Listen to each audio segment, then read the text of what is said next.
Et bienvenue dans ce tutoriel. Aujourd'hui, nous allons voir comment installer Kali Linux sur VirtualBox. Donc, sans plus tarder, je vais vous présenter ma configuration de la machine virtuelle avant de commencer l'installation. Pour ce qui est de configuration générale, j'ai pris déjà les types de système Linux et le sous-système Debian. Comme Kali Linux c'est une dérivée aussi de Debian, donc j'ai sélectionné Debian. Ensuite, j'ai inséré les CD de Kali Linux. Après, j'ai créé aussi des disques durs de 25 Go pour héberger les fichiers système.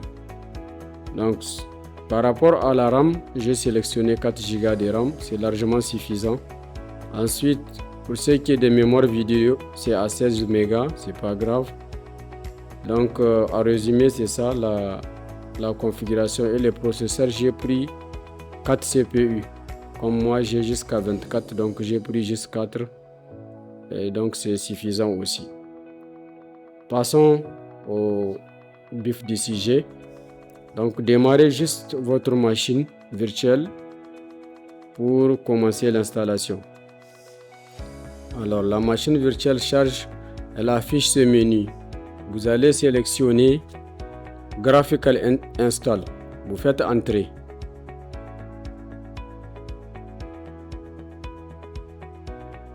Après ici, vous sélectionnez la langue de votre préférence. Moi, je prends français comme nous sommes des francophones. Donc, par rapport au clavier, j'ai sélectionné aussi en français. Donc, il est en train de charger maintenant tous les composants du support pour les amener dans la mémoire vive afin de les verser dans le disque dur. Et après avoir copié tous les fichiers dans le disque dur, la machine sera opérationnelle. Ça veut dire que l'installation est terminée. Vous pouvez enlever les disques et continuer à utiliser votre machine. Maintenant, il me demande, veuillez indiquer le nom de ce système. Mon système, je vais l'appeler Hack, par exemple. Je l'appelle Hack et je fais continuer. Il me demande le réseau. Le domaine du réseau, bon, c'est pas important. Dans mon cas, c'est les DNS. Je continue seulement. Maintenant, il me demande de créer un utilisateur et choisir un mot de passe. Par rapport au nom d'utilisateur, je préfère Abou. Donc, le nom complet et l'identifiant, c'est la même chose. Le mot de passe, je vais mettre le plus simple possible. 1, 2, 3, 4, 5. 1, 2, 3, 4, 5. 1, 2, 3, 4, 5.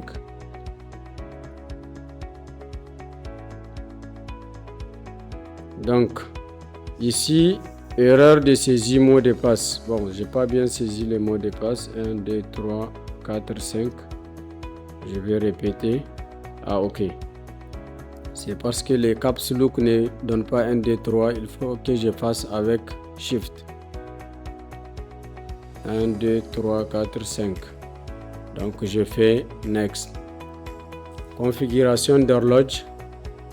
Donc il va essayer de récupérer maintenant les informations pour voir combien de disques durs sont à l'intérieur de ma machine et sélectionner parmi les disques durs lesquels je vais utiliser pour installer le système.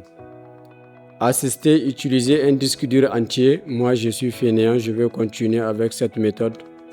Je fais Next. Il me montre mon disque dur de 25 Go. Et là, il me dit partition home séparé, partitionnement home var et TMP séparé. Non, je prends tout. Recommandé pour débutants. Je suis un débutant dans ce sens. Donc, terminer les paramètres. Ici, il a fait deux partitions. Une pour XT4 et la deuxième de 1 Go pour swap. Swap, en fait, c'est lorsque la mémoire RAM est beaucoup utilisée. Donc, la mémoire swap est utilisée pour augmenter la capacité de la RAM. Donc, on fait oui pour appliquer les changements.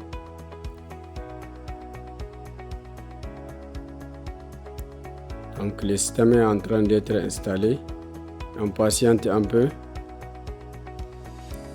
Donc l'option d'installation qu'on avait sélectionnée, en fait, c'est la plus facile et la plus rapide. parce que là on n'a pas beaucoup de spécifications à faire. Donc le système fait une installation presque automatique. Donc voici ce qu'il me suggère maintenant concernant l'environnement.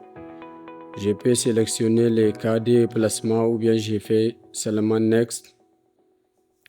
Et il va installer jusqu'à 2557 fichiers. Télécharger et installer. Comme mon système est déjà à jour, donc il va l'extraire rapidement et les mettre dans le disque dur.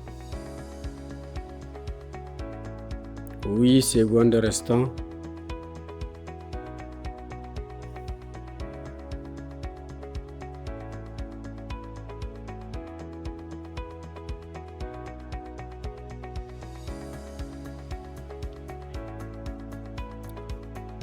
En fait, à cette étape, le système nous demande est-ce qu'on souhaite installer le programme de démarrage Grub sur le disque principal. Oui. Bien sûr, on veut l'installer et on fait continuer. Et on sélectionne le disque. On fait suivant. Pour votre information, le Grub, en fait, c'est lui qui charge les fichiers au moment de démarrage de la machine depuis la mémoire vive pour le mettre dans le disque dur.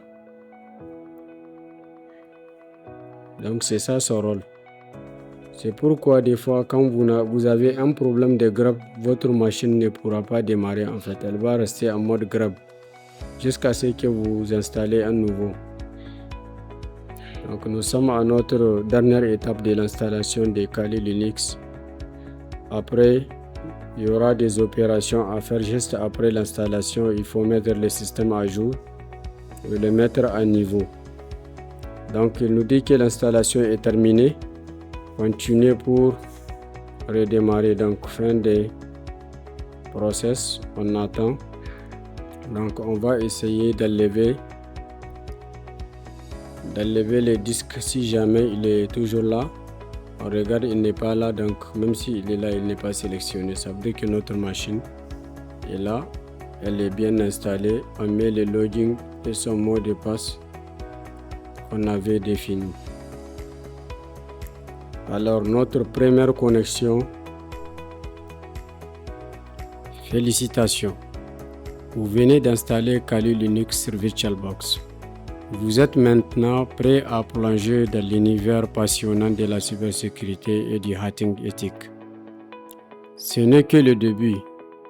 Dans les prochaines vidéos, on va explorer les outils les plus puissants de Kali Linux pour apprendre à détecter, analyser et prévenir les failles de sécurité. N'oubliez pas de vous abonner, d'activer la cloche pour ne rien manquer.